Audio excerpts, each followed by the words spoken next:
Hello dear students, हम लोग study कर रहे थे ग्राम्स लॉ ऑफ डिफ्यूज़न के बारे में, तो उसी को कंटिन्यू करते हैं।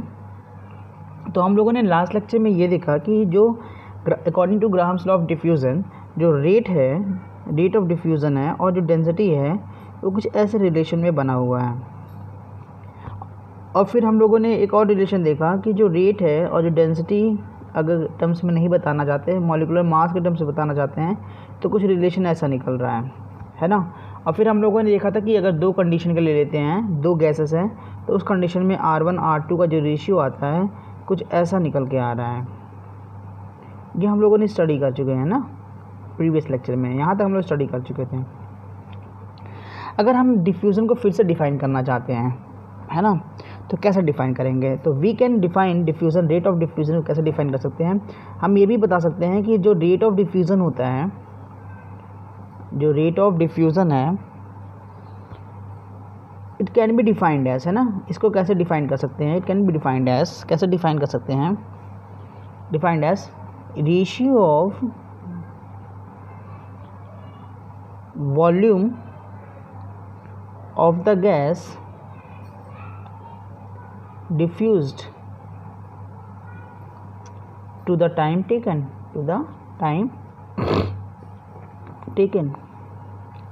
in diffusion। तो रेट ऑफ डिफ्यूज़न को ऐसे भी डिफाइन कर सकते हैं कि कितना वॉल्यूम गैस का डिफ्यूज़ कर दिया गया इन कितने टाइम में, है ना, इन अ गिवन टाइम। किसी टाइम में कितने volume of a gas diffuse कर जाते हैं, that is also called what? Rate of diffusion. तो मैथमेटिकली कह सकते हैं आर जो रेट ऑफ डिफ्यूज़न है, volume of a gas diffused by time taken, means R is equal to what? V by T. ये फॉर्मूला निकल गया। यहाँ पे आर क्या है? R is rate of diffusion, है ना। वी क्या है? Volume of gas diffused, volume of gas diffuse. And T क्या है? टाइम टेकन इन डिफ्यूज़न में कितना टाइम लगा। तो ये हो गया। अब यहाँ पे भी केस स्टडी करते हैं। Suppose we taking the case first, यहाँ पे केस फर्स्ट लेते हैं।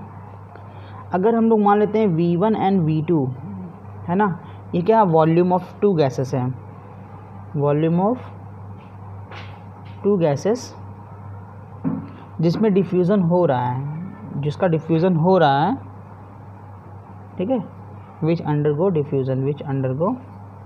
डिफ्यूज़न। और इनमें जो टाइम लगा डिफ्यूज़न में, इन T1 and T2 time respectively. तो हम लोग क्या लिख सकते हैं? We can write what? We can write, हम ये लिख सकते हैं R1 is equal to V1 by T1, equation number first.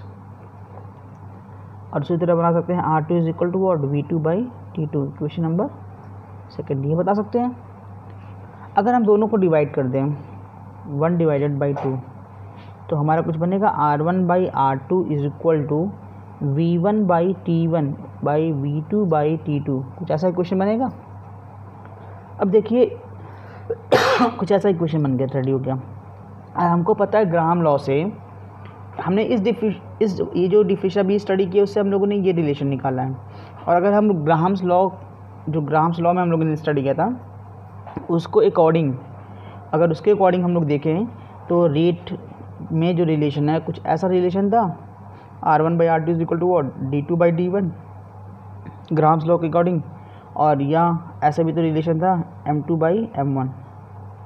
तो पूरा जो रिलेशन निकला, है ना, जो अकॉर्डिंग टू ये जो डिफिनीशन से निकला रेट ऑफ डिफ्यूज़न से, और जो ग्राम लॉ से निकला, रेट में जो रेशियो है कुछ ऐसे रिलेशनशिप लाई करते हैं, कुछ ऐसा रिलेशन बनता है ना। यहाँ पे भी दो कंडीशन हम लोग ले सकते हैं, यहाँ पे भी हम लोग दो कंडीशन समझ सकते हैं। हम लोगों ने यहाँ पे देखें R1 बाई R2 जो है वो क्या है? V1 by T1 by V2 by T2, कुछ ऐसा है ना। यहाँ पे हम दो केस बना लेते हैं, है ना, केस फर्स्ट, और एक बना लेते हैं केस सेकंड। केस फर्स्ट में क्या करते हैं? केस फर्स्ट में अगर V1 is equal to V2 हो जाए, अगर V1 V2 इक्वल हो जाए तो क्या हम ये लिख सकते हैं, अगर V1 V2 इक्वल हो जाए तो क्या ये इक्वल है R1/R2 जो होगा वो क्या हो जाएगा T2/T1। देखिए अगर V1 is equal to V2 है ना, if V1 is equal to V2 तो इस रिलेशन से देखिए क्या होगा R1/R2, V1 ये इक्वल होगा, कैंसिल हो जाएगा, T2 ऊपर T1 नीचे आ जाएगा, तो T2/T1 is equal to what under root of D2/D1 is equal to what under root of M2/M1। कुछ ऐसा रिलेशनशिप निकलेगा। और अगर सेकंड रिलेशन में क्या करते हैं, टाइम को इक्वल कर देते हैं, T1 is equal to T2, तो उस कंडीशन में R1/R2 का क्या वैल्यू निकलेगा, कुछ ऐसा निकलेगा V1/V2 is equal to under root of what D2/D1 is equal to what under root of M2/M1। कुछ ऐसा रिलेशनशिप निकलेगा। देखिए ये कंसेप्ट क्लियर होगा जब हम इस पर न्यूमेरिकल सॉल्व करेंगे, when we will solve what numericals. ठीक है, तो अगर वॉल्यूम इक्वल हो जाए तो कुछ ऐसा रिलेशन बनेगा रीड के बीच में, अगर टाइम इक्वल हो जाए तो कुछ ऐसा रिलेशन बनने वाला है। तो ये हमारा कंसेप्ट हो गया पूरा क्या, डिफ्यूज़न का। अब एक और टर्म्स आता है इफ्यूज़न। तो व्हाट इज़ इफ्यूज़न, अब हम लोग वो स्टडी करने जा रहे हैं। इफ्यूज़न क्या है, तो देखिए यहाँ पे हम लोग स्टडी करेंगे effusion. What is effusion, effusion क्या होता है। देखिए सपोज ये कोई कंटेनर है,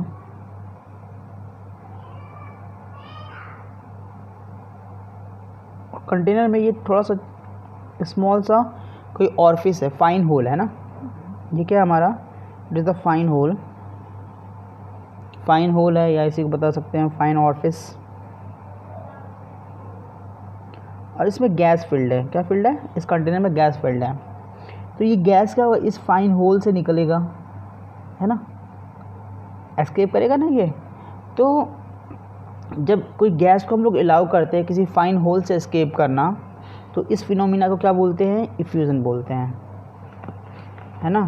तो escape of the gas from a fine hole, अगर डिफ्यूज़न से कंपेयर करें, अगर हम लोग इफ्यूज़न और डिफ्यूज़न का कंपेयर करें, तो सपोज़ ये कंटेनर है, कंटेनर पे यहाँ पे आप अगरबत्ती रख दीजिए, तो जो अगरबत्ती हम लोग यूज़ करते हैं या परफ्यूम रख दिए, यहाँ पे परफ्यूम स्प्रे कर दिए जगह पे, तो ये परफ्यूम के जो पार्टिकल्स है वो क्या करेंगे, स्प्रेड करना चाहेंगे, क्योंकि यहाँ पे हाई कंसंट्रेशन है, यहाँ पे लो कंसंट्रेशन है, तो हाई से लो की तरफ मूव करेंगे, तो ये डिफ्यूज़न है ना।